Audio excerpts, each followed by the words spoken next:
I just sped up the proceedings pretty fast. Hi, guys. Hey, welcome to the final episode of Seasons Beatings. And oh boy, we got a doozy for you for what we're going to do today. The movie on the bottom right corner, the King Daddy of all Christmas action films. This is a classic hallmark of a film. And who I have here today to help me break this bitch down. I'm gonna just let them introduce themselves. Over to my right or left, I don't know. Fuck it.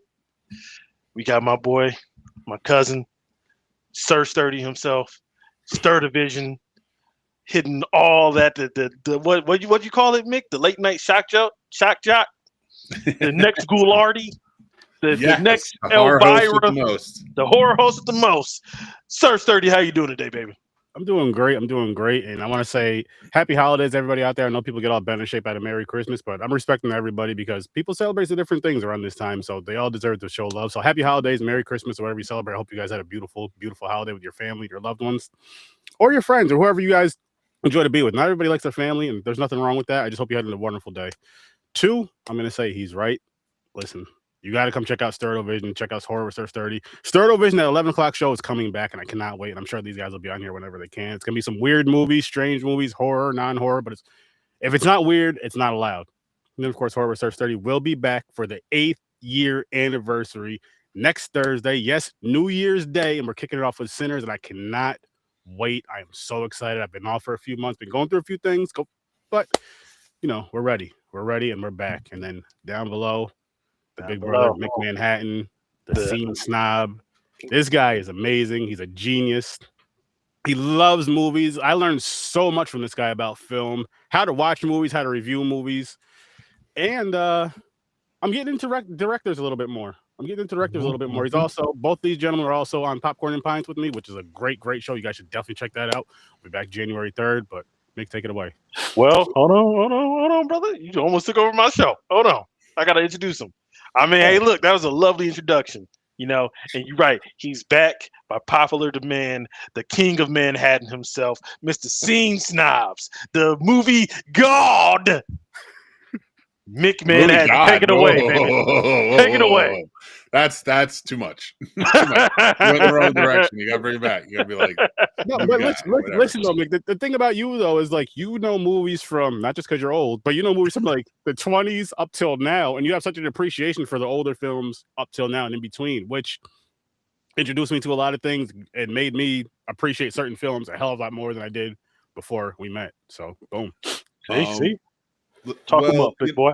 What irks me the most is, out of that, is the movie God in me is like the 20s. That's it. That's as far back as you think I go.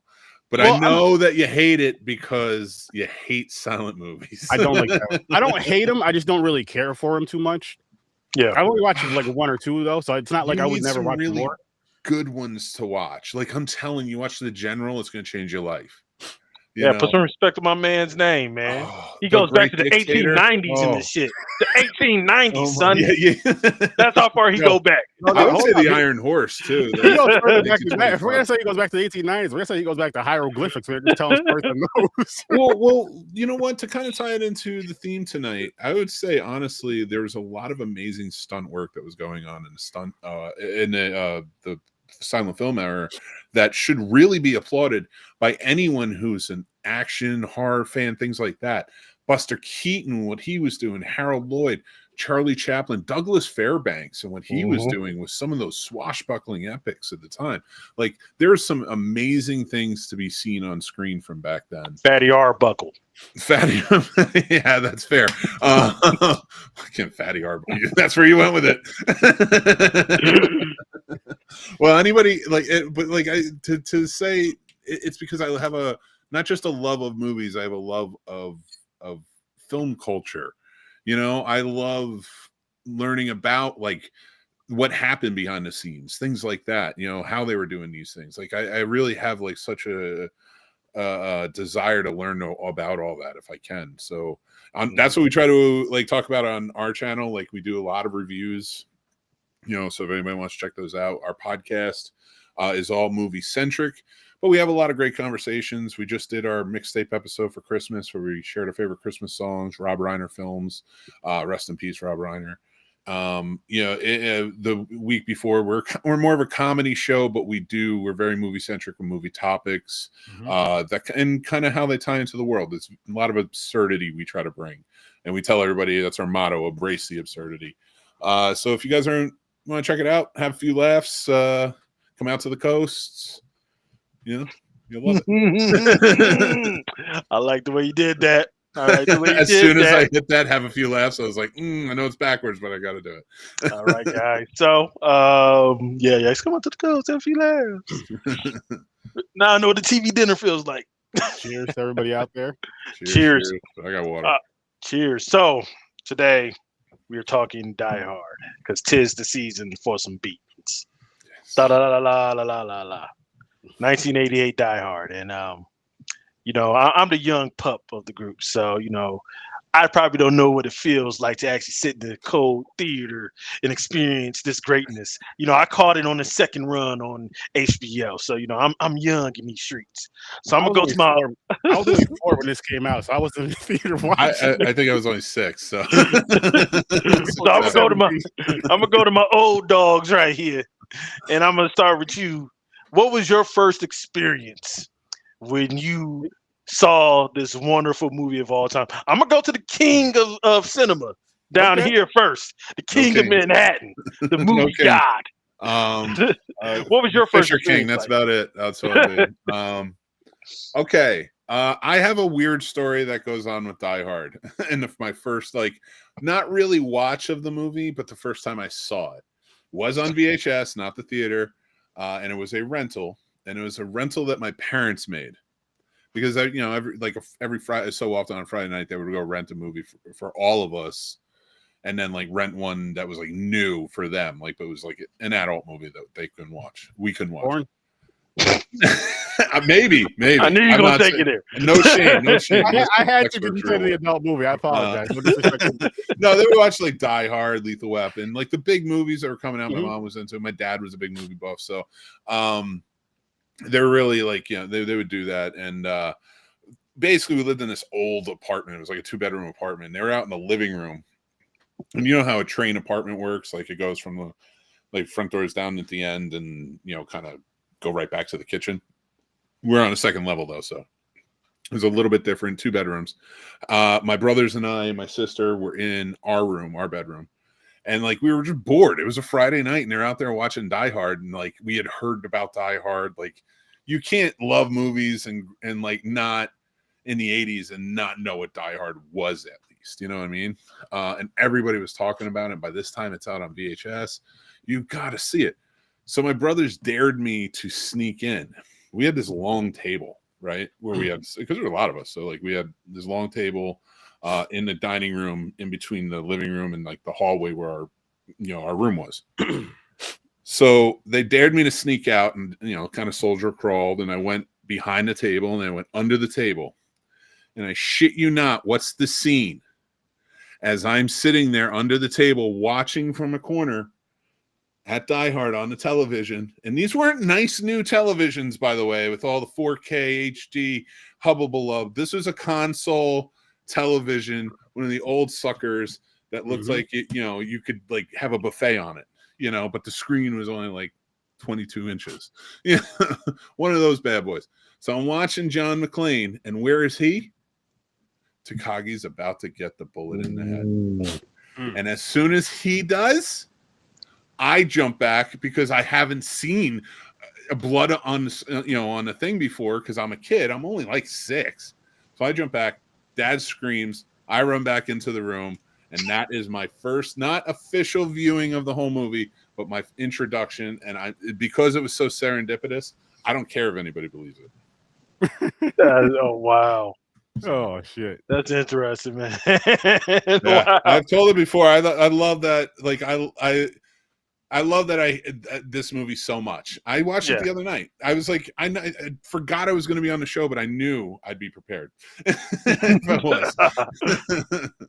All right, cuz, take it away. What was your first experience with this My, glorious piece of cinema? mine's not that exciting, honestly. Mine was maybe 2 or 3 years ago. Finally watched it, and it was for Mhm. Popcorn and Pints, and I was just like, "Oh shit, this is a badass movie! Like, this is a cool, entertaining, fun ass Christmas action movie. Yes, it's a Christmas movie, Grandizer.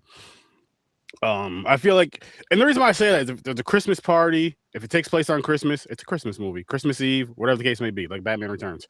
But I just had a great time with this. Like, I was just like, holy shit! Like, this is a badass. This right here is. I don't know where it would be on my list of Christmas movies, like as far as favorites go, but it would be. It's definitely in the top 10. I'll say that it's definitely in the top 10, but it's not number one. But it's still an awesome freaking movie. And what was your number one be? It's tough. If it's non-horror, it's either Home Alone or Batman Returns. Okay. I have a special because with Home Alone, I used to watch that every freaking year with the family, and then like me and my younger brother used to watch it, and we're 4 years apart. So like when he was young, he thought that Kevin's name was Home Alone, so he'd always say when Home Alone this and Home Alone that. So like I miss those kind of things with that. So I'll say Home Alone's first, and then Batman Returns is second. Okay. Oh, this isn't my favorite Christmas movie. This is my favorite action film, though. Okay. Yeah, What's this your Christmas movie? Oh yeah. What's It's a Wonderful Life? Rudolph the Red-Nosed Reindeer. I love that one too. No, and Home Alone is up there. Home Alone is. I love those old ones. I love those old Christmas, like Again, Rudolph, Frosty, all that. A movie that wouldn't exist without this one. Listen, Well, I'll tell you that, like, scientifically, someone did a fact check for the is it or is it not a Christmas movie? Yeah, we've decided this on Movie Court. Factor. You decided, and y'all messed up by saying it's not. But scientifically speaking, based on some guy who had a lot of time to do a lot of data, this is in fact a Christmas film. All right. wow. All right. Her name is Holly. Holly. The theme is getting the family back together on the holiday. Christmas is a major part of this film. I don't know who you had arguing. What he wrote on the sweater? What he wrote on the sweater? Ho ho ho! Something. Nah, I have a machine gun. I have a machine gun. Yeah. Ho ho ho! I have a machine gun. Yeah. Every song in this movie is a Christmas carol or a famous Christmas song. The score is an instrumental riff, action movie riff on a Christmas. This is Christmas out the There's wazoo. snow at the end. All of the bonds that blew up in our confetti, that's supposed to represent snow. Yeah, definitely a Christmas movie. Or cocaine. Oh, the weather outside. Or cocaine as well. Because it was the 80s. With cocaine, there's more snow. There's somebody went skiing that. That But guy, by the way, directed PCU in High School High. We'll get to Hollis. we'll get to him. Yeah, so my first experience with this movie actually was kind of, I think, a few years into a shelf life. Like, I was born in 90. I seen it in 95 or 96. I was either 5 or 6 when I first saw it on HBO or on VHS because I really liked Die Hard 3. That was my entry, was Die Hard with a Vengeance. So I really liked that. And when they cut to Hans falling down the building in, sorry, spoiler for a 31-year-old movie, when they reveal that the villain is Hans' brother, and you see Hans, that quick little flash, I looked at my mom, I'm like, there's more of this? And she's like, yeah. And so my mother, who's really cool, she doesn't look. I don't know what it was with parents back in the 90s, just letting their kids watch R-rated violent movies and not giving a shit. But she would let me watch all the R-rated action movies, so that's how I became a big action movie aficionado. It's through her because she exposed me to a lot of rated R action films, and so I discovered this backwards, and I really loved the movie the first time I seen it. It stuck with me ever since I was a kid. If I did have kids, I probably would name my child John McClane. His middle name would be McClane, obviously, or Matt. John McClane or Johnny? No, it'd probably be John McClane. John McClane. Or, I probably still do Johnny, so I can call him John. Anyway, doesn't matter. That's neither here nor there. This is the first movie to introduce me to not Hans Gruber. I was gonna call him Hans Gruber. Alan Rickman. I think it introduced everybody to Alan Rickman.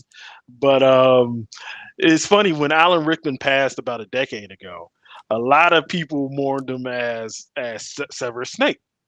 I was the one weirdo who mourned him as Hans Gruber because he was Hans Gruber to me and not Snape. I didn't get to meet him like most kids met him my age, which is Snape. So to me, I've always had a special heart for his performance for this film, and just watching that for the first time on HBO was just really just a revelatory experience for me. And I've always loved this film. This film will always be up there. It's always going to get replayed on Halloween. Not Halloween, Christmas. Well, you know what? It can be replayed on Halloween too. On Christmas. This is always going to be my top when it comes to Christmas action films. And so, yeah, man, that's my number one experience. But I did have a question when when you guys were going through your experiences. It's more so a question about the movie and the movie itself. Was Han's plan flawed? I mean, yeah.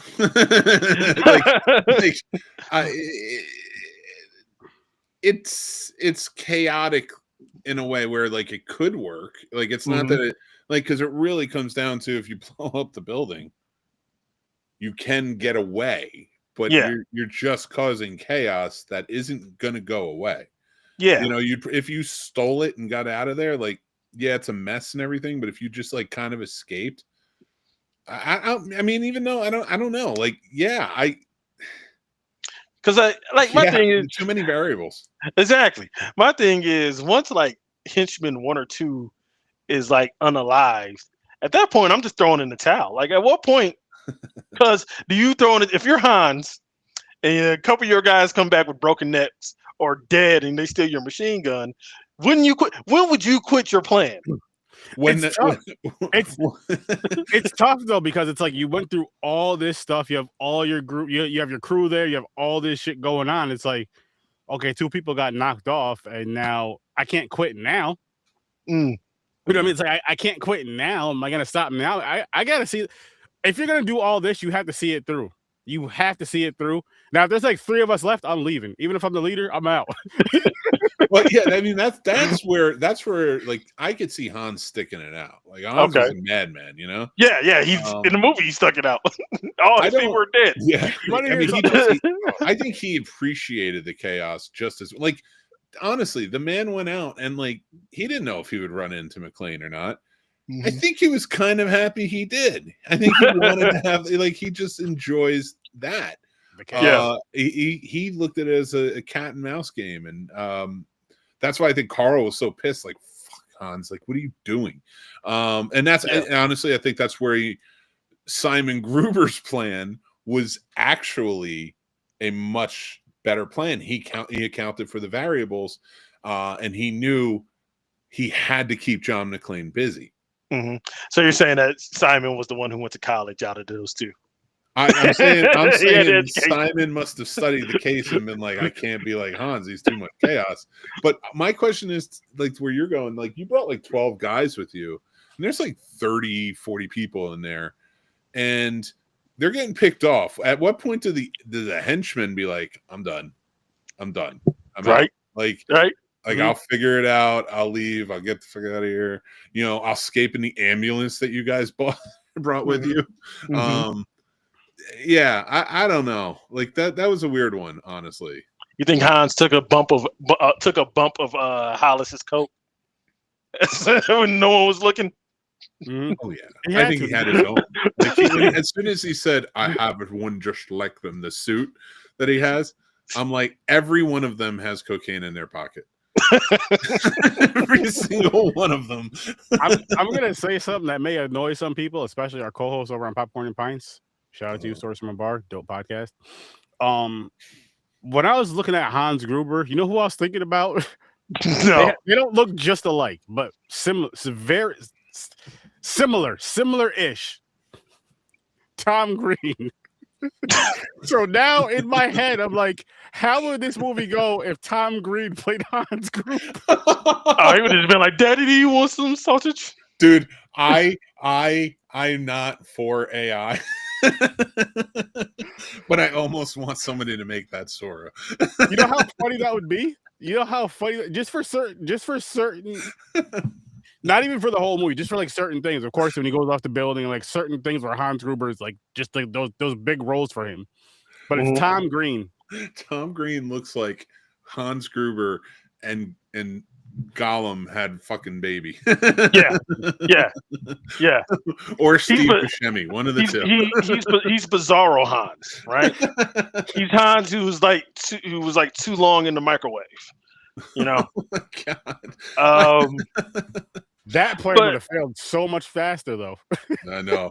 But Coke. So just like recapping the movie, right? So we start the movie in the plane. You know, John obviously doesn't like flying, or he's not accustomed to flying. Can I just point out, just because we were just talking about it?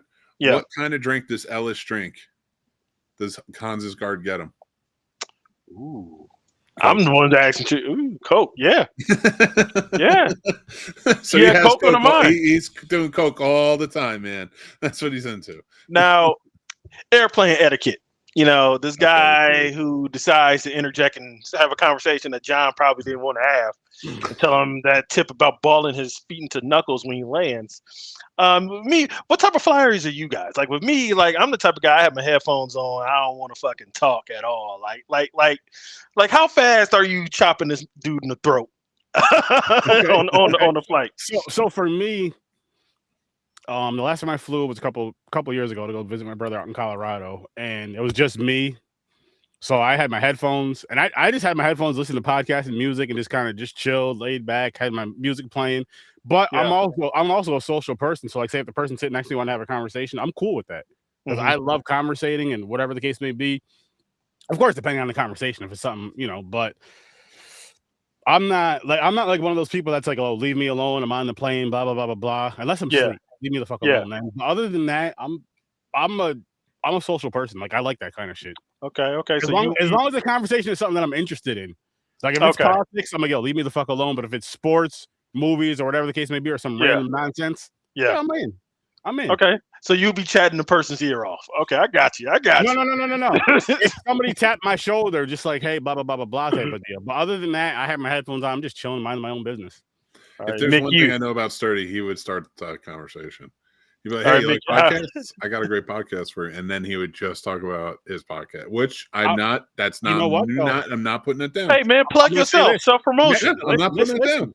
I may do it next time I fly. I may have some cards out, just hand them out. Like, listen, you guys, listen. This is a flight. We're gonna be out here for about 2 hours. You want to listen to a podcast? Check out Horror Research 30. I'm just saying, check out the Scene Time. Johnny Loves Me. I'm just saying, you're gonna have a good time. You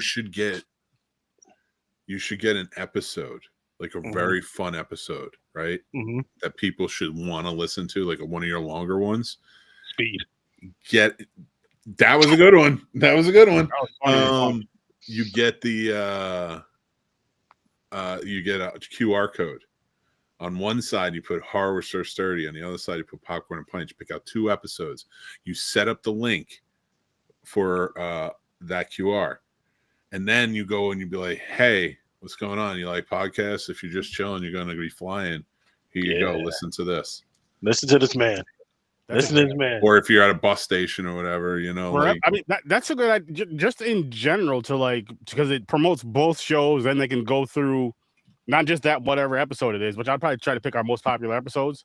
Yeah. But then it's like you can go down a rabbit hole of a bunch of we have a lot of crazy shit out there. Listen, I love this idea, and but is that the equivalent of trying to sell your fucking music in the street? maybe not. You know, I'll say, you know what? I'll say it is, but at the same time, you have to take that chance, because just think of how many artists handed that CD at the time, or the MP3 at the time, or whatever form of media at the time it was, and the right person heard it, and they're like, "Yo, you have talent. We need to make sure that people hear." You know what I mean? Hey, man. Or at the very least, hey, yo, I love movies. Listen, you got it's horror, non-horror. So you have an option. It's horror, non-horror. You got an option. Get your best episode most recent best episode, and you get a QR code on a shirt. Front and back. Nice. All right, Mick, how fast are you telling the guy to go to the hot spots in Hollywood on that plane? How fast? Is it like minute one of the conversation, second one? How fast are you his best buddy Yeah, by the time you how land? long you want to play, Mick? Here's Are you the a thing. conversator? I'm a when I lock eyes with you and I know you're sitting in the aisle, I apologize. I'm that guy. I'm like, I'm sorry. I'm just so sorry. Because I'm gigantic and nobody wants to sit next to a big guy on this. I would love to sit next to him. Extra seats, bro. Sit in the extra seats. You know how safe you don't always get them. You know how safe I don't play. I feel sitting next to you. Oh my god. Fair. Bullets. I would take them all. See, man. Just in general, I know if somebody gets out of hand, you're gonna make sure that I'm okay. We're We'll both throw like you that. at them. We're gonna do a cannonball. See, I have a stern default face, so nobody wants to engage in conversation with me on the plane.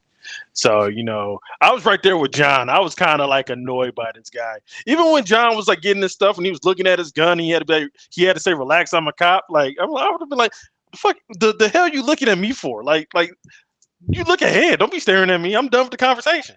On three, everybody look in the camera and make the face you would make if somebody's getting in the aisle. 1, 2. Oh, okay, I did too soon. Ready? 1, 2, 3. It really depends. It really depends on the person. But no, So I want to say this though. So I remember when I had one of my Horror Search 30 shirts on. Yeah. I call it my Bizarro Horror Search 30 because my wife actually made it backwards, which I freaking loved it. And I was washing my hands in the bathroom, and an older guy seen my shirt. He looked at it in the mirror, then looked at my shirt. He's like, "That's a cool ass shirt." He's like, "It's backwards," and we just had from there we had a conversation, and then we walk into we had different flights, so we walked to our things, but it was so I'm that type of person. I'll just conversate with people and shit. Okay. I enjoy it. I enjoy it. Sociable. Yeah. Oh, yeah. Dude. I'm not. No idea. I'm an entertainer that's not. Anyone. ask Mick. So when I did a con, shout out to my boy Anthony, when he had his podcast going, he asked me if I'd come help him at his table. Yeah. Right. One point he was sitting at his table. I was like, "Oh, Anthony, I'll be back." I took a stack of his cards. I went to every single person. I was just walking around, just talking to people, blah, blah, blah, blah, blah. Hey, we're over here. So many people came to his table. He's like, "You're like a social butterfly." I was like, "Listen," I love this stuff. This is so freaking fun. I got on stage when we were in Carolina for Carolina Fear Fest. I was shouting out my show. I was shouting out Mick's show right on stage. Just because I love that stuff. I like being the center of attention when it works for me. Yeah. I don't want to be the center of attention when something bad's going to happen. Like, "Oh, shit, he did." No, I didn't. I had nothing to do with it. But if it's something fun, funny, whatever the case may be, sign me up. So how fast are you guys breaking up with your wives when you show up at their job and they change, and you find out that she changed her name back to her maiden name after one little argument, and she goes halfway across the country, and she doesn't show up and pick you up. She has a guy named Argyle who picks you up and drives you all. How fast would you did you escalate it to a fight as fast as McClane did, or when does that become a problem? I'd have to see her first, and depending on the situation, listen, man. You know what? Ice, come get her. Damn. Okay, She's Puerto Rican. Renner, calm down. Puerto Rican people, so I shouldn't be going at Ice. Fuck Ice. But no, I honestly, in that situation, I honestly don't know, because I'm very laid back and calm. So I'm I don't like confrontation, but I'm good in confrontation. I don't think anybody likes confrontation. Well, no, there's people that love it. I don't like it, but I'm different. For a female with confrontation, it's different, and a man. I won't yell. I try not to yell when it comes to females. Yeah, which is how I was raised. You just talk to them. You talk different. But a man, that's listen. Nigga, so you wouldn't escalate it as fast as John did. Nah. The first time you seen her in months and you picking a fight, so because of the situation of she went to the West Coast, she went to California for a better opportunity for herself. And this motherfucker's just a cop, just sitting there. And I love how Argyle called that out. He's like, "Oh yeah, so if she fails, she can come back to you." Calling right back to you, scenario, versus just going with her. I can listen. I'm a cop. I could be if I'm a cop here. I could be a cop there. Cop in LA. I'm going with my wife and kids. He was in the second one. That was no problem. Exactly. I'm going with my wife and kid in that situation, but in the situation that he was in, I'm not going to escalate it that far because it's like I want to keep this bond. I want to keep my child around. I want to keep my wife around, this, that, and the third. So I'll do what I can. But again, listen. Yeah. I will say when it comes to what to your point with this and their relationship, there's a great video by Cinema Therapy. And it's two guys. One's a filmmaker, and I know Cinema Therapy. Yeah, I love those guys. The other one's a counselor, marriage counselor, therapist. He's like certified therapist. But they did this episode on Die Hard where they watched and reviewed Die Hard, and they discuss how this is a fantastic look at marital issues, like and how they interact and stuff like that, and they really do. They dissect it, and I love that. And I picked up on that in a lot of these different cues. And like my wife and I have seen therapists in the past and gone to do therapy things and stuff between us to try and make it better. We've had our issues. So watching this movie, you see a lot of those cues, and I love that that's added in there. Like he can't allow himself to be vulnerable. Like he is playing cowboy, which we see with men all the time, right? We try to play tough in front of our ladies all the time and not be vulnerable. He plays that so well because you could tell like it probably wasn't her who ended this. Yeah. And she is doing well, and he knows he has to eat it, but he also can't wait to see her. Like he can't wait to see her, and that's such a great look in his face. Now, if she went back to her name, and I know we've been separated for 6 months, like I get it. Like, I mean, I'm not happy about it, but I'm not going to scream my head off at her because I'm like, I could have come out. I could have somebody could have surrendered, and it could have been me. Now, I would have been pissed that my picture wasn't on her desk. Okay, if you remember, she put it down so he wouldn't see a picture of himself on that desk. And that's where I would be like, you have pictures of everybody flipping furniture around after meeting Ellis, and clearly this guy has made a pass at your wife. You don't do that. You handle it exactly the way John handled it. Why? Cool as a cucumber. Never give them the satisfaction of flipping it. I'm gonna say this. I'm not gonna get too deep into it, but I'm gonna say it depends on if Ellis had a like a pass of trying to swing by or whatever. I'm gonna put hands on him. I'm not gonna lie to you. I feel like Ellis tried it. Like if DMs was existed back then, I think Ellis slid into her DMs a few times. Yeah, but I don't think she had no interest in. The reason why I say that, right, is because we were at a DMX concert, and there was a dude that approached me, put his hand on her shoulder and all this stuff. I just threw his hand down. I had my other hand balled in a fist, and he looked like I'm not gonna say who. I'll tell you guys off air, but he looked like somebody that we both knew. And had it been him, oh man, I would have. Oh, it's on site. Okay, on site, 100% on site. Okay. So if it's something like that, it's 1,000% on site. And if I know you're not watching this, but it's on site. Whenever I see you, I promise you, fuck you. That's see for me, I'm playing it cool like John playing. Yeah, honestly, I think in a situation where when he puts his hands on her, that's not cool. Yeah, that's different. I get that. He definitely grabbed Hallie's butt at work a few times. Oh, yeah, but she didn't tell him. But like he did say it, like he called it out. He's like, he has his eye on you, and she's like, I have my eye on his bathroom, his executive bathroom, whatever. And the thing that I liked about that scene, and especially with Ellis and how sleazy he is, if that had happened, if she had slept with him, that's where the freak out should occur, because he was such a piece of shit. He was like, I don't think he's like that, but you can't just beat up a piece of shit like that, like in front of everybody and everything, because you do look like the asshole. You have to play it cool, and because that's exactly what's going to cut them like a knife. Guys, do you think?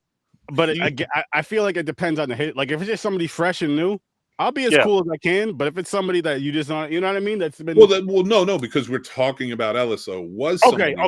So if it's like that, then I honestly, I don't know. I'll keep it as cool as I can, but at the same time, I know how I am, especially when I'm in like a certain situation. But if you guys are separated, probably because the last time you guys were together, you fought, would fighting would her coworker be a good look to get her back? Hey, listen. Hey, man. I don't. No.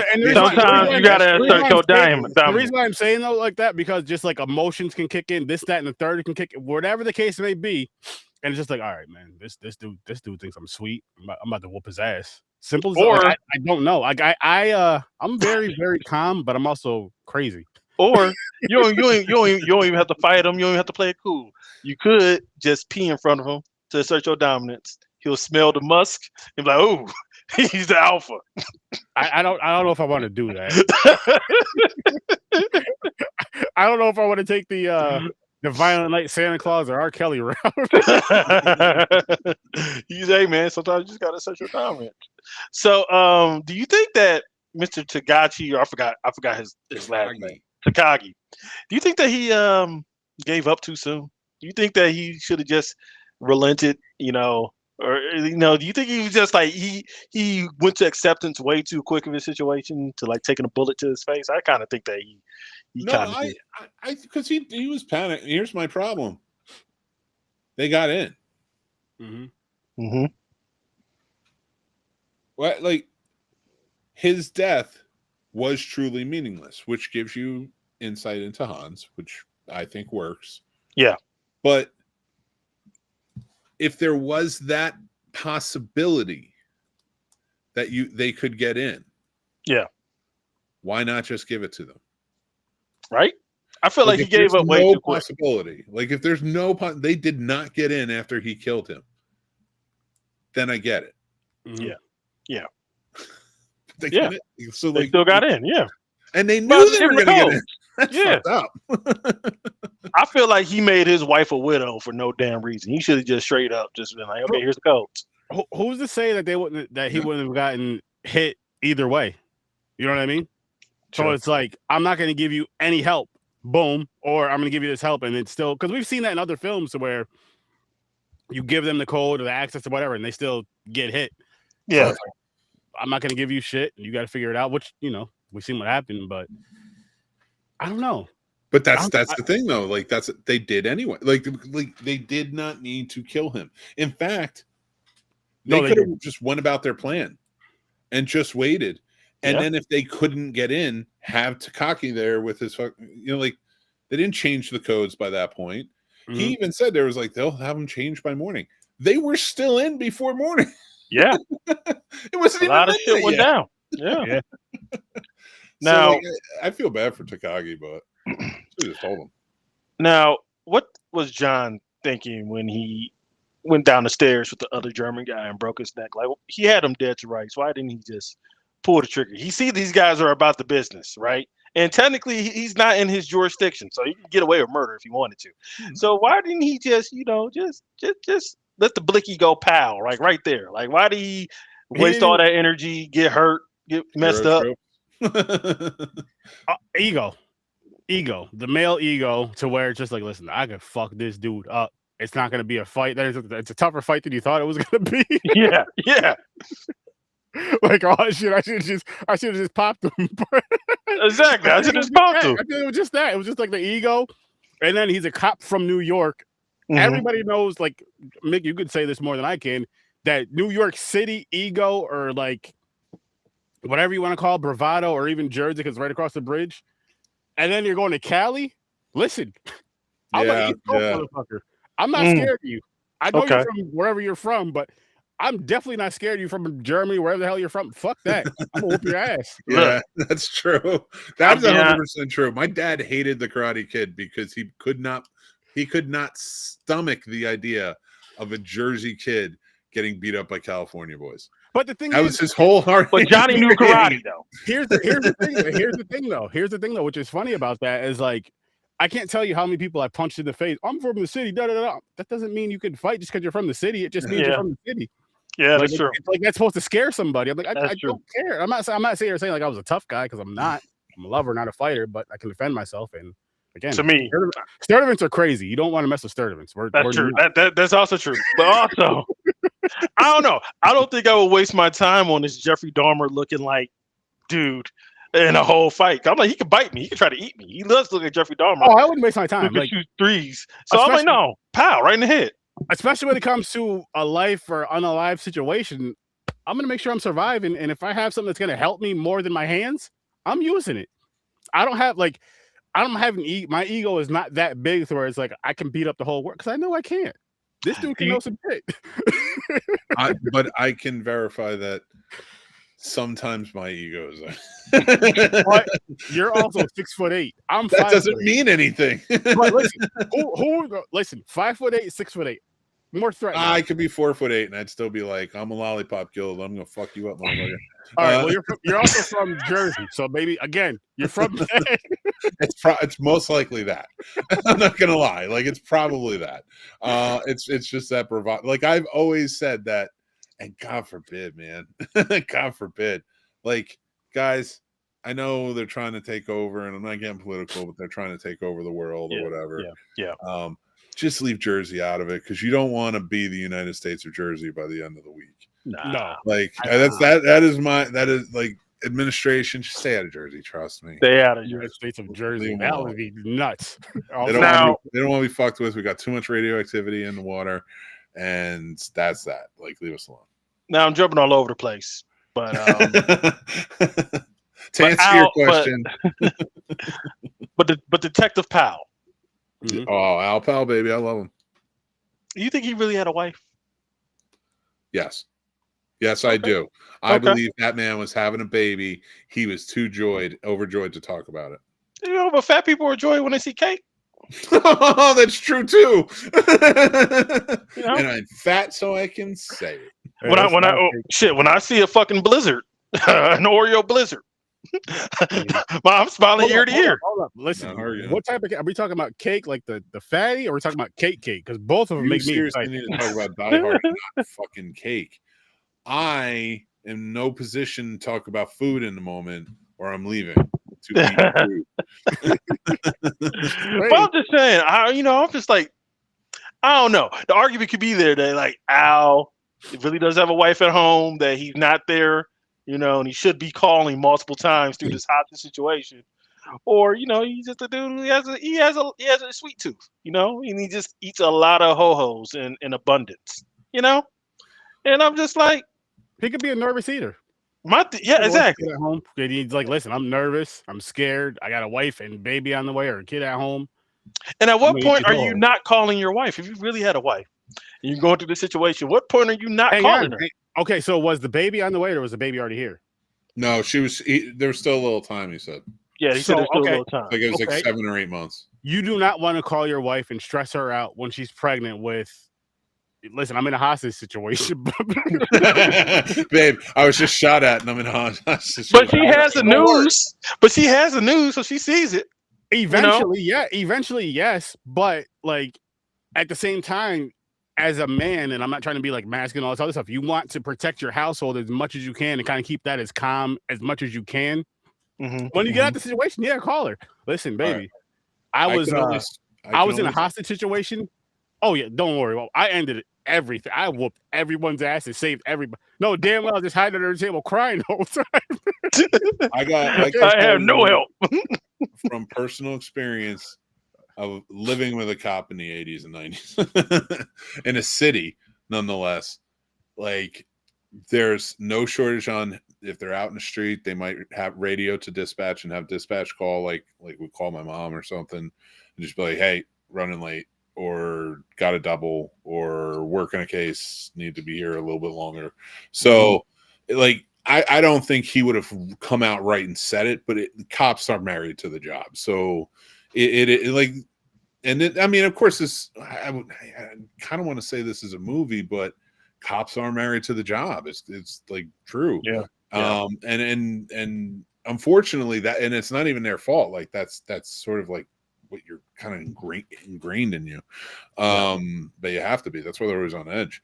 But like he wouldn't probably most likely wouldn't want to put his wife in any, especially pregnant, in that much stress. Yeah. So I could see him maybe radioing and saying, "Hey, I got pulled into a double."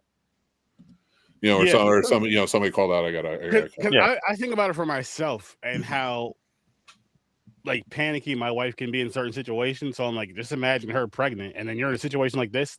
That's the last thing I'm gonna do is call her. Listen, I'm in a hostage situation. No, call her when it's over with. Or like you're saying with the whole dispatch thing, picking up a double, blah blah blah. But just because I don't want to put that fear into her, especially being pregnant, and even pregnant or not, I don't want to put that fear into her because it's just like you know.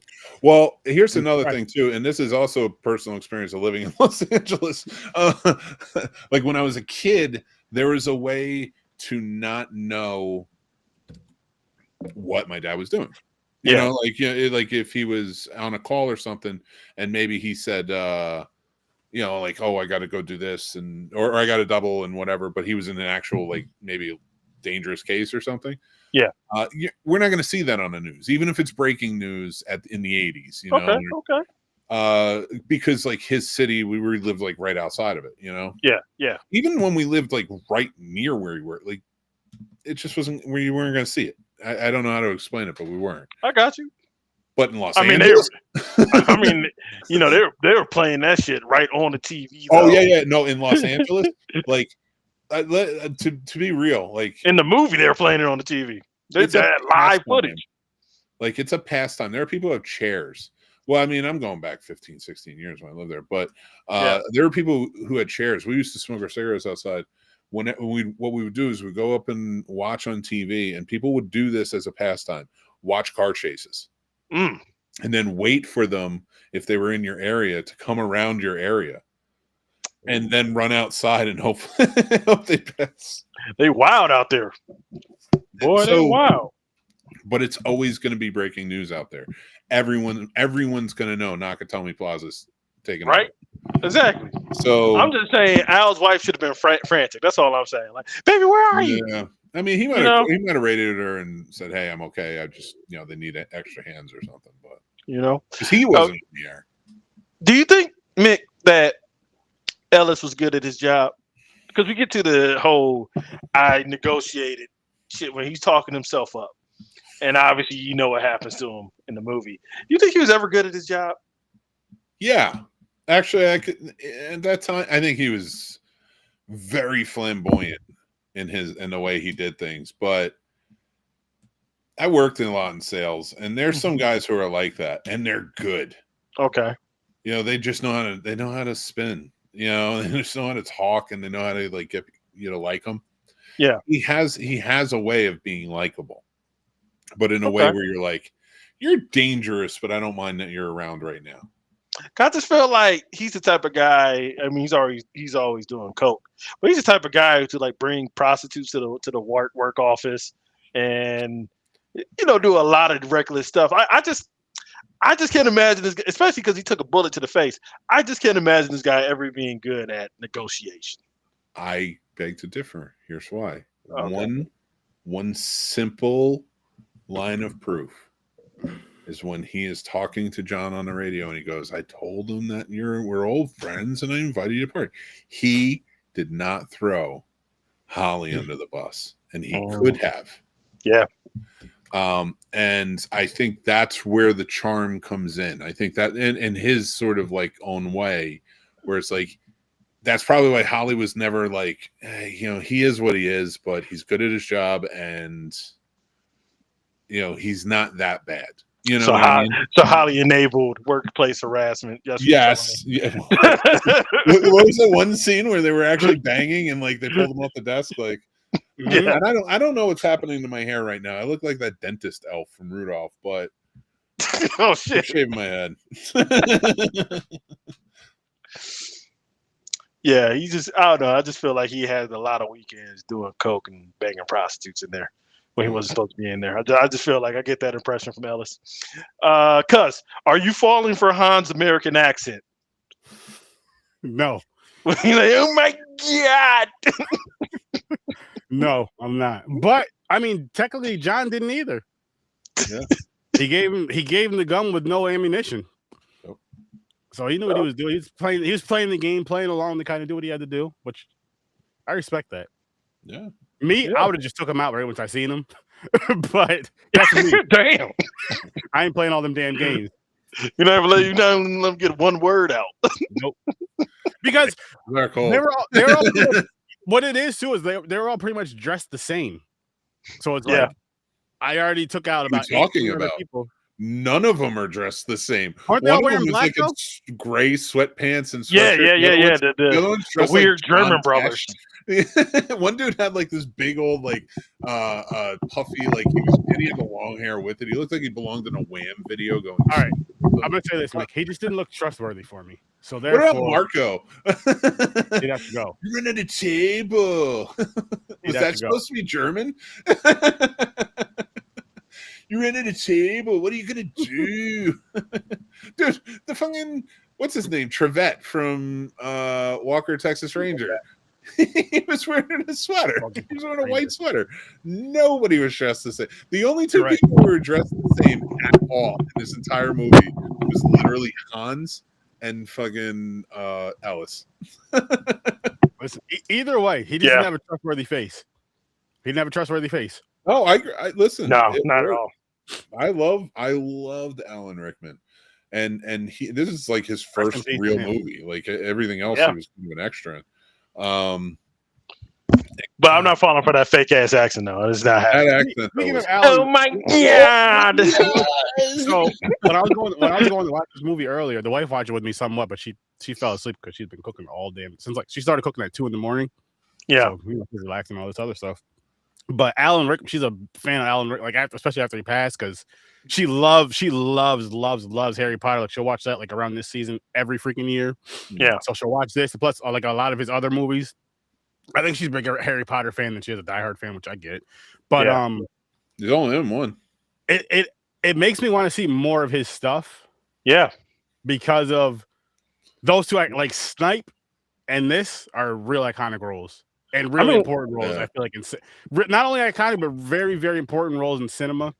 Yeah, I mean, when I think about it, and look, there's a lot of actors who've done a lot of stuff, but to mine, Rickman really is like one of the few actors who has 3 movies that can be played on Christmas, which is Die Hard, Love Actually, and any of the Harry Potter movies. Yep. So I'm like, he's one of the few actors who has like multiple movies that he's in that you can view around this season.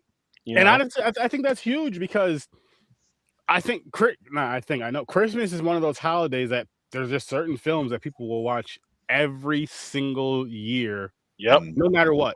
Every single year in December, they're watching those films. And if you have films that are like on that tier, on that level of, this is a much watch every Christmas, that's dope.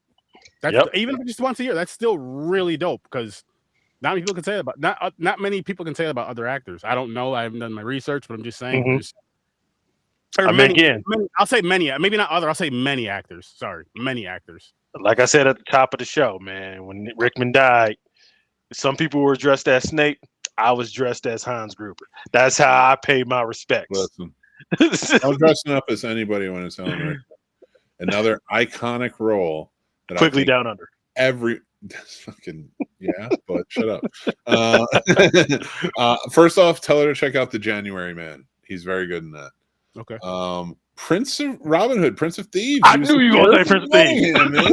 I knew you were going to say it. Cut your heart out with a spoon. Why a spoon? It's dull, you idiot. It'll hurt more. I love it.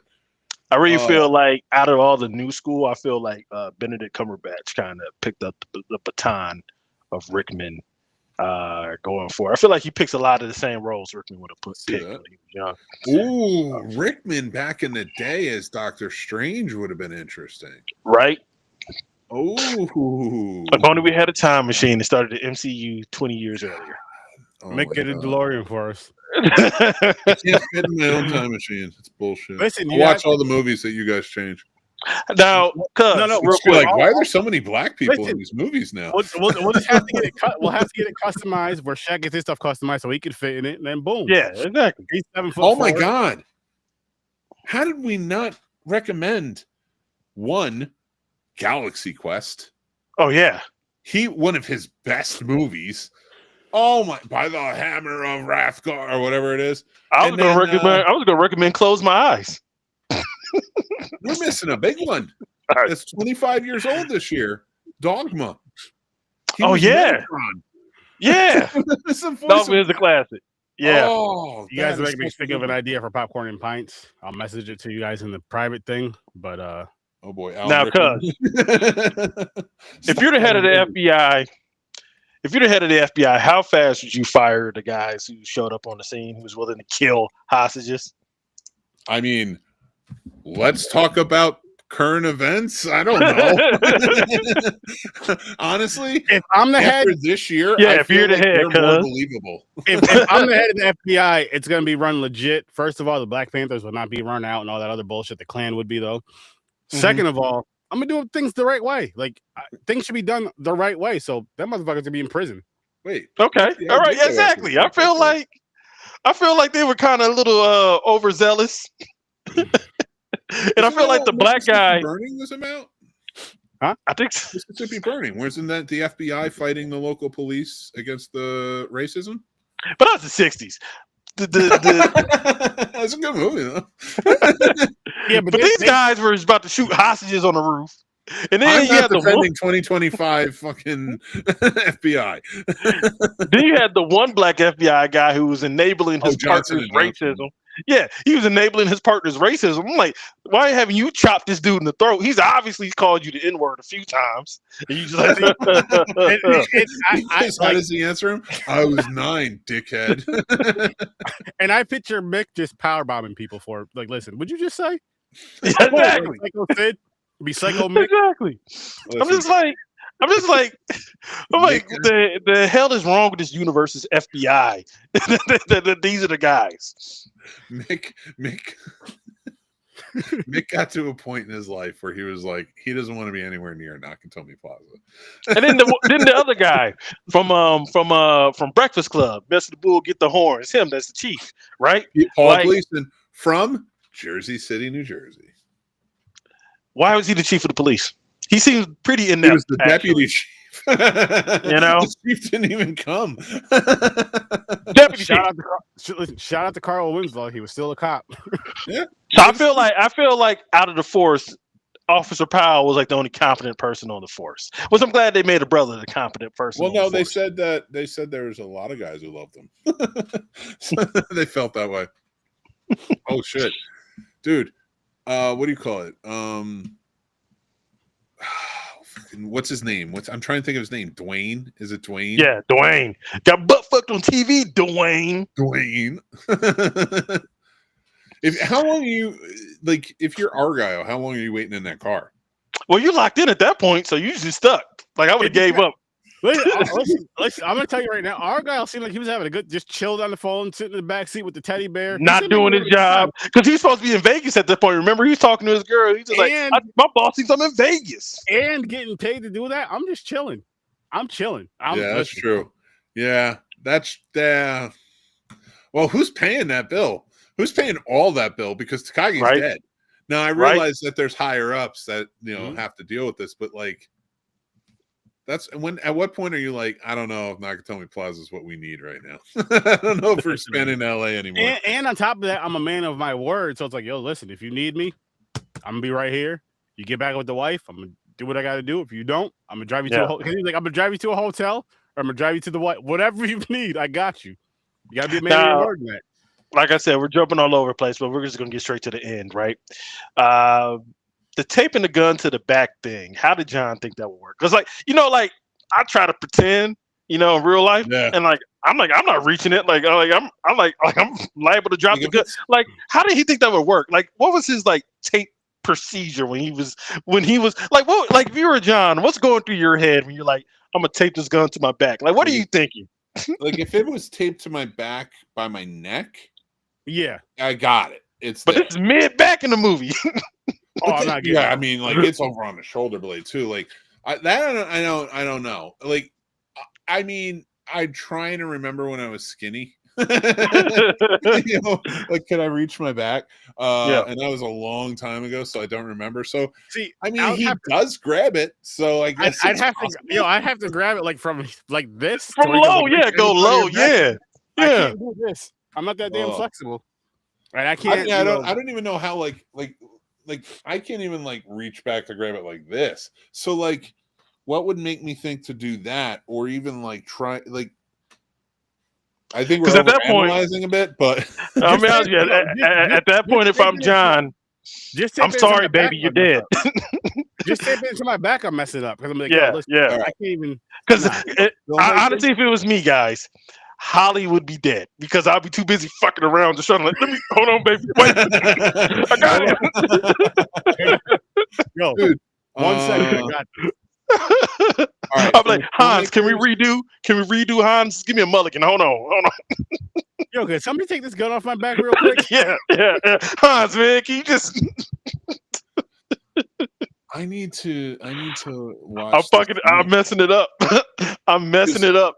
Mhm. Here's what I think, and this is purely me theorizing, but I'm taking it on as a filmmaker. And what looks cool. And I want to look at one thing before I do. All right. And I want to see where he grabs. Yep. Okay. So I saw where he grabs from. He grabs from back here. Okay. But we see it over on the shoulder blade. Here's the thing. I think they knew it was going to be taped where it was going to tape where he could reach it. But they needed a shot to establish the gun. So I have a feeling they shot it, the shooting scene, and then they're like, all right, we got to set up an establishing scene or something. Like they shot his shot. And we got to set up an establishing shot. So they're setting up on the other side now, getting ready to go. And they're like, we want to do an over the shoulder, but if it's on the center of your back where we had to grab it, you're going to be too much in the frame and we can't see Hans and the other guy and Holly. So they're like, we're going to move you over a little bit. That is just a theory from me. I think that's why it ended up the way it did. Okay, I got you. And so he finally gets the bearer bonds. He tells her I'm an excellent thief. John shoots him. He says, happy trails, Hans. And then Hans is holding the Holly, right? He's holding on to her watch or whatever. Now, guys, is John McClane a super soldier? Are you guys not like, I just feel like if it's any normal guy, it would be the three of y'all motherfuckers just falling down that 3-story building. Well, how strong was John McClane to actually do that, guys? He wasn't he was kind of laying on top of her, two bodies, him especially laying on top of her while she's trying to resist her arm away. Hans just pulling down, probably doesn't have the strongest of grips, so he's probably not pulling her as much as he's slipping. I don't know why I'm overanalyzing this. I apologize, but so I could see with his weight on top of hers, trying to pull at her arm coming back up, them going forward, but I don't think being pulled out, if that makes sense. Because Hans was a pretty slim guy. I don't know why I'm saying so much, but I'm like, I really think I've thought about this too much. Don't ask me about that. I guess it depends on the size of the people then, because like I feel like I'd be able to hold that down, but then say like if there's somebody that's just super light and then they're out laying on their wife, it may not work that way. Yeah, you know what I mean. I'm not. It could be something like that. I don't know. I don't know the physics of all that shit. Okay, so they finally get the watch off. Hans falls to his death, setting up his smarter brother's revenge in the third movie. Because obviously he got the news too. He was watching the news in East Germany or wherever the fuck. And he's like, "Oh shit! I think my brother just fell to his death, and he's a pancake now. I'm gonna plot my revenge from 1980 all the way to 95." And then they go downstairs. He meets Pal for the first time. They do like this weird, long, slow, gay ass smile. And they hug. And then the other German guy who was mad, he was really mad, that John killed his brother, who I think he was probably having sex with, because there's like a weird energy from him that I'm getting, like a weird little incesty injury that I'm getting from him. And anyway, he has his big ass, what is it, an AR, and then we have that triumphant moment where Pal puts a bullet right in between his eyes. Carl Winslow did it. And he re-traumatizes himself, because remember, he had this long, sad story about killing an unarmed man. No, not a man, a kid. What I was thinking when he said that, what I was thinking when he said that, because the kid had a toy gun. What color was that kid, Carl? I'm calling him Carl Winslow. Family Matters. I don't care. What if it was Urkel? What if it was Urkel? He shot Urkel. Did I do that? You want a better storyline. Then Holly knocks out the news reporter, and then they make No, out she in the didn't knock him car. out. She just punched him in the face. She didn't knock him out. He's fun. Oh Did yeah, you that's get right. that? Yeah, he's like, did you get that? He was still standing after that. Yeah. Then they sit in the back of the limo and they play Let It Snow and they make out while the cocaine and the money and the dust is falling down from the explosion. And guys, what happened after this movie? I mean, we got the sequels, but like seriously, like Listen, how I much wanna tell sex you do you think that exactly John and what Holly happened. had that night? Listen, when he got home, when they got to where they were getting, they were fucking. They were Dude, there was that adrenaline. like, That adrenaline he had from all that shit he went through. When he seen his wife naked, he was as hard as he's ever been in life. yeah, but I'll tell you what, you know what that night was. That first night, the second night, it was like he was back in action. But like that first night, because he's so hurt, it was her fucking him. Yeah, she's doing all the work. Yeah. He should have gone to the hospital, but they went home. He went home, took a shower. I gotta say He's like, something. "I'm all right." I have to say something about this. The shoes. There was one time. So the first time I seen this movie, I didn't notice it, but the second time when I watched it today, Yeah. why the hell didn't John McClane try on more shoes? He tried on one dude's shoes. And Yeah, was he tried- like, yeah. my wife, but then my wife. There was Okay. mad people he took. There was mad people that were unalived or took Like- out, whatever you want to say. Yeah. And I'm like, yo, I would have tried on every I single. would have tried on person's Ellis shoe. shoes. I would have found Ellis's dead body. I That know, was I know. good. Mr. Manhattan would have had a problem because there ain't gonna be no anything. No, I wouldn't have had a problem because I know big feet when I see one. And that first one, I can't remember the dude's name. The dude, the sweatshirt. Gunther or some shit like If that. you look at his, like when he's trying on the shoe, you see his foot. That fucking foot is not smaller than John McClane's. That is a gigantic foot. I'm It's a looking at him gigantic like- German foot. I Yeah. was like, look at this giant foot, and he's like, oh, goes kill one who's smaller than my sister. How big is your sister, and how big are your feet, John McClane? Because this dude's feet are huge. Merry Christmas, Because I'm Daddy. about to play a new game with you guys right now. Right? Johnny? How fast would this movie end with if it was black people? If it was a black John McClane and Holly? Well, How fast after would this listening movie to you talk, very quickly, because you would have just been popping them before they even knew you were there. Damn right. Because again, I'm like, yo, this motherfucker's making me feel uncomfortable. Bang! Oh man.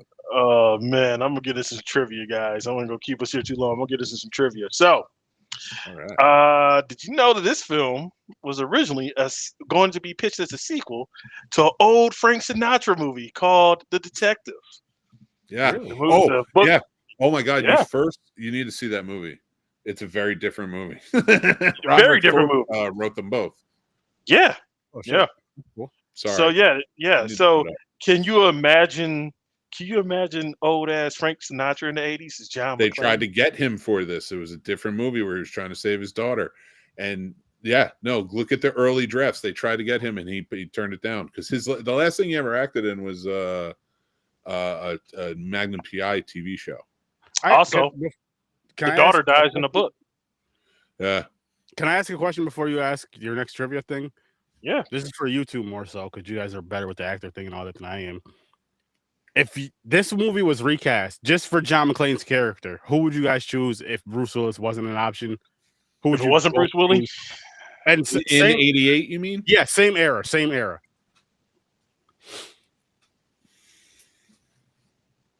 Race does not matter either. It doesn't have to be. I'm actually kind of cheating because I have the trivia. So I'm gonna let Mick go first. I need to think about it. I don't. Let's go through the trivia because I have to think about that one. Okay, so You know think what? about- I'll help you out right now, Mick.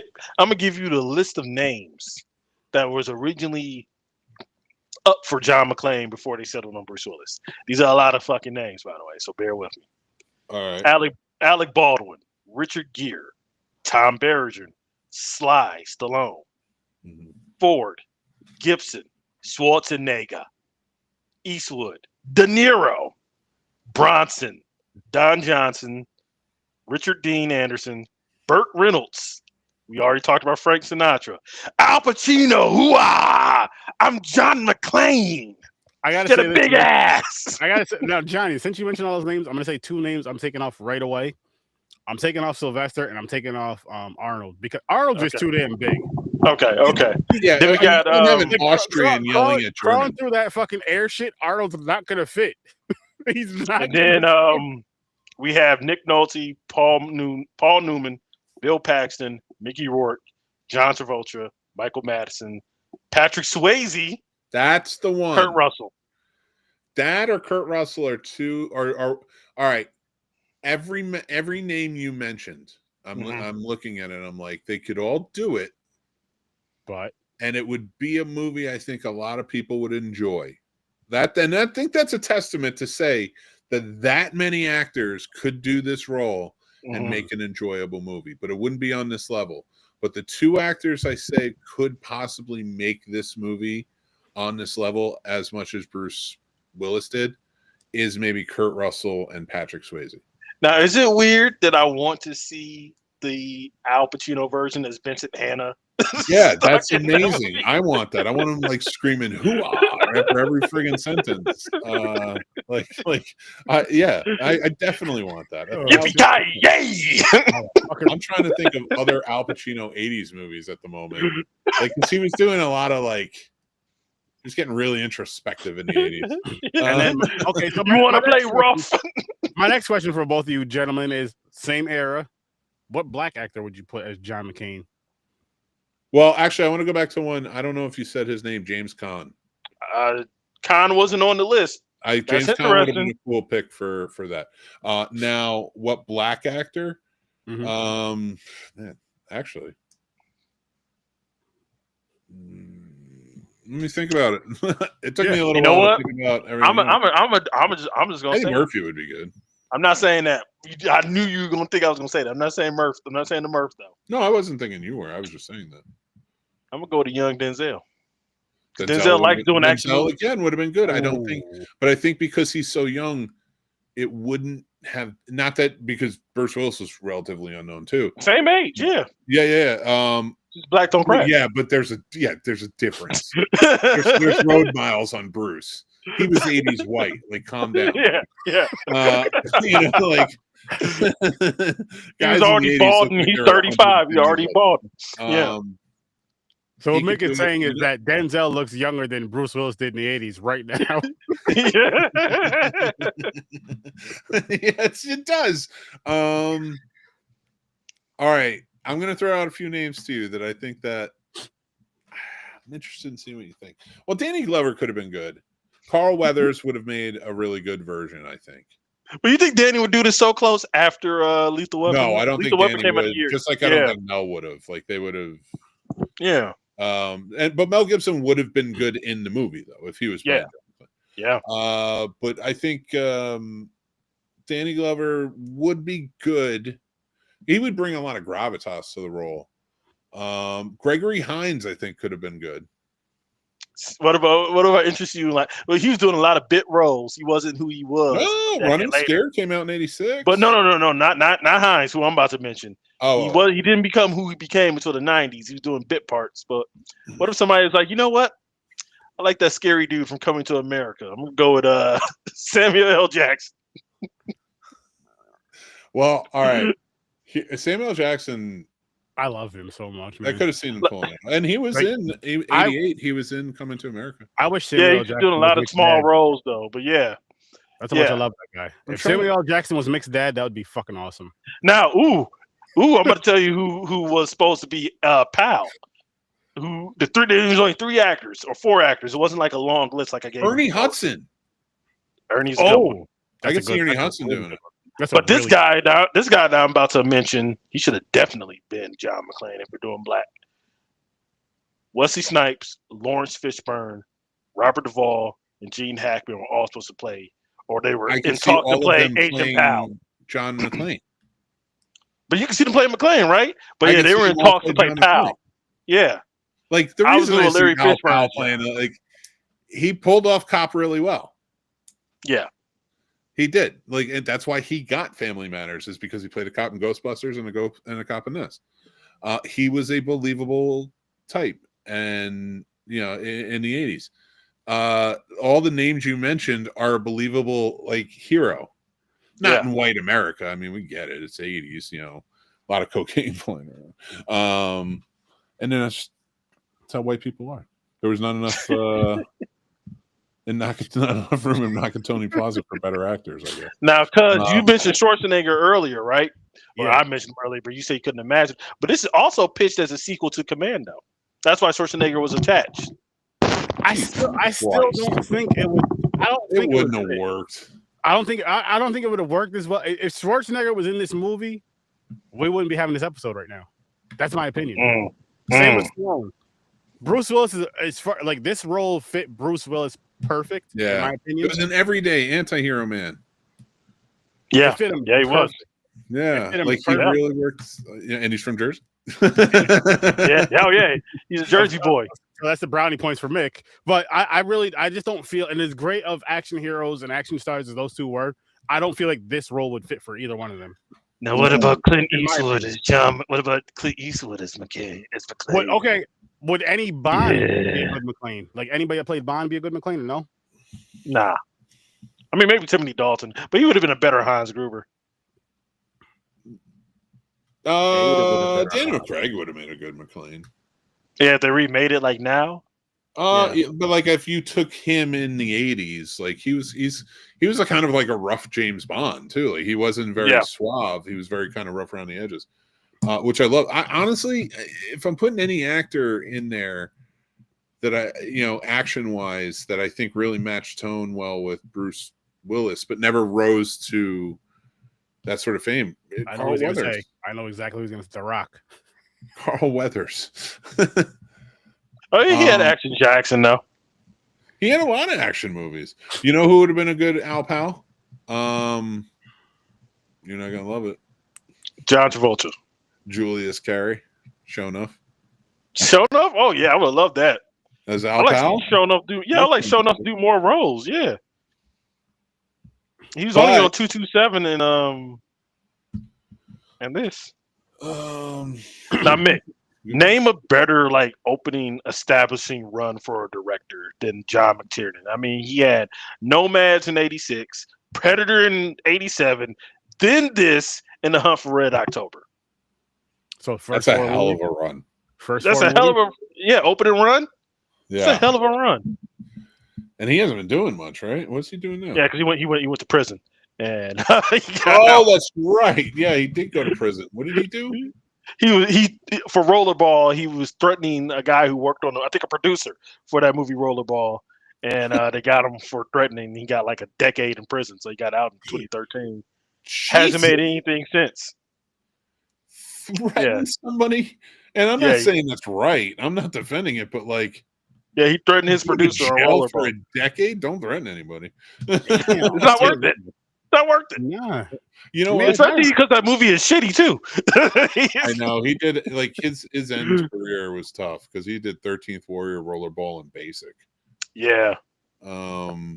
Oh, that's where it fucks me up with the Samuel L. Jackson for the pick for this is because like 80s Samuel L. Jackson was very different from late 90s. Yeah.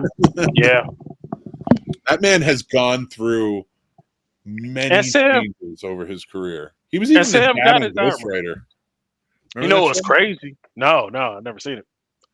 But you know what's crazy is Lawrence Fishburne was supposed to play Sam's role in Die Hard with a Vengeance, but then he passed on it to do that movie where he had sex with Ellen Barkin. I forgot the name of the movie. I know what you're talking about. But he picked that, and then Quentin suggested Sam Jackson to the producers of Die Hard with a Vengeance, and that's how Sam got Die Hard with a Vengeance. So there's an alternate universe where it was Lawrence Fishburne in a Die Hard movie eventually with Bruce Willis. I got Fishburne. There's a world out there. I got Fishburne in a Nightmare on Elm Street movie. I'm good. Okay, so that was our trivia, guys. Now we're gonna rate this bitch. You ready to rate this bitch? This is the greatest 80s movie of all time. This, if you ask me, greatest Christmas movie of all time. But I'm biased, so I'm gonna let these two guys give their ratings first. So we're gonna go with the maestro of cinema, the king of Manhattan. Oh God, Mickey Manhattan. What is your rating? What's your highest rating? He does a 5-star rating. A 5-star system. So you can do halves. You have 5 stars? You can do half too, but you can do halves. You can't do halves. Yeah, but it's 5 out of 5. See, this is why. 5 out of 5. This is why, a man. perfect movie. Johnny, I gotta say this. I gotta move Violent Night. I know I gave it a 4 last night. I gotta move it up to a 4.5 and give this one a 4. I thought you gave it 4.5 with me. I don't remember. I thought I gave it a 4. Yeah, you gave it a 4. Yeah, you gave it a 4.5 with me. You demoted it in 24 hours without telling me. No. So then I give that. No, I give Violent Night a 4.5 and give this one a 4. I like Violent Night better than like this movie. Okay, because you said you had to move it up. I'm like, dog, you already had it at 4.5. Oh, I don't remember. I thought I gave it a 4 last night. That's all. No, yeah, so you gave it 4.5. There's no place to move. The Robot Santa movie though. Yeah. Christmas Bloody Christmas. That's a 5 for me. I love that movie. It's ridiculous. Oh my god, I need to go to bed. It's cheesy. It's a perfect 5. You know how it's a perfect 5. You guys know how I roll. I'm not saying it's a better movie than these, but as far as entertainment wise and like lock and sturdy in, that's my shit. So perfect 5 from the Maestro. 4.5. Sir Sturdy. Well, you already know me. This is the last movie of the season. This is my number 1 of all the Christmas action movies, right? Violent Night was on number 2, so that was 4.5 last night. And I got to roll with the Sin of God himself, the King of Manhattan, my road dog. I got to go with him. I'm sorry, cuz I'm not going with the family on this one. No, listen, no hard feelings. No hard feelings. You got to go with what you're passionate about. I get 1, 2, 3, 4, 5. 5 stars for this wonderful, magnificent film, Die Hard, 1988. You know, I keep getting the year wrong, though. I keep calling it 89, and it was 88. Like, when I was looking at trivia, it was 88. I kept saying 89. I don't know. For some reason, it feels like an 89 movie and not an 88. And this came out in June 88. So this is definitely an 88 movie, but it feels like an 89 movie, you know? Mm-hmm. The original Batman or whatnot. But, guys, thank you for finishing with me the inaugural Seasons Beatings action movie ratings. You know, it was so happy to have you here, guys. You know, I'm kind of long-winded right now, so I'm not even gonna pimp your shit out. Both of y'all, you go first. Where can these people see you at? So if you're searching for me on YouTube for my horror stuff, it's called Sturdo Vision. If you're searching for me on the audio platforms, it's Horror with Sir Sturdy. You're gonna get a lot of awesome content. You're gonna get a bunch of horror movies you've never heard of. You're gonna get the ones you've heard of before, but we like to dive in everything. Horror Star 30, and then Popcorn and Pints. Again, we dive in everything, and we have some shit coming up in 2026 for you. Let me tell you what. We are doing Nolan movies. We are doing Stephen King movies. We are doing Batman vs. Superman. That's like our big 3. Shout out to Ice Cube. That's our big 3 for next year, and I'm so excited for it. Plus, we have our birthday picks and the wheels and all that other fun stuff. We have a very, very interesting, entertaining, wild, crazy group that loves movies. We all have our different ways of displaying our love or hate for films, especially James. Shout out to him. But it's going to be an amazing time. So make sure you guys check out Horror Search 30 and Popcorn and Pints in 2026 because it's going to be a banger. And you better stick around for Johnny Loves Movies, of course. Go check out the Scene Snobs. I'm gonna hype it up better. Listen, the Scene Snobs, you're gonna get educated, you're gonna laugh, you're gonna love the films, you're gonna have a great time over on the Scene Snobs. Honestly, this whole crew, this whole group, this whole brotherhood, friendship, whatever you want to call it, we put out some dope shit. We all love film and we're very, very passionate about it. We're honest about it. We may argue about films, we all love each other. We may argue and all that other stuff, but it's all out of love. Arguments are fun. Fun yeah. We don't go into debates, so we might as well get in arguments. Yeah, I mean, sometimes I cry, but yeah, we grew up arguing. We're more used to arguing than debating, but it's all out of love. And just come check everything out. And like I said, on Horror with Sir Sturdy next week, start over on YouTube channel, the Horror Sir Sturdy podcast. We will be reviewing Sinners next Thursday. Tune in for that. It's a beautiful film. It's an amazing film. So make sure you guys tune in for that. And just wait till January 3rd. Don't remember the movies we're reviewing for January 3rd on Popcorn and Pints, but you're going to have an amazing time. In January 2nd, the Scene Slams will be back live. I don't know what they're doing, but I know it's going to be fucking phenomenal. Oh, it's our top countdown, top 5s of the year. Boom. Everything. Top 5 porn films of 2025. I can go clips. I can give you clips. But yeah, man, you know me. Johnny loves movies, man. Before we wrap up, I just want to wish everybody a Merry Christmas, and I want to give a shout out to a friend of mine who passed over the weekend. He's a fairly Sorry. He's a fairly notable guy on YouTube. Adam the Woo.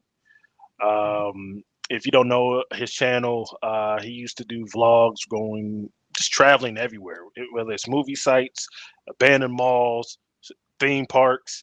This guy was one of the best YouTubers out there, and I had the pleasure of meeting him when I was doing a Disney program. And it hurts losing such a good voice in this YouTube Mhm. sphere, in this YouTube space. And man, 51, 51 years old, man. You might think that's old, but that's relatively young, man, to be going out like that. And I know I'm going to miss him, and it just makes you think that life is precious. Hug your loved ones, be there for them, talk to them. I know there's a lot of people who can't um, on this holiday season. Just let them. I just want to let you know that we're here for you. If you watch this Mhm. show, we brought you joy, then we did our part. And I just want to just give prayers to him and Yes. everybody who's going through what they're going through this holiday season. Hey, man, we're almost at the end of the line in 2025.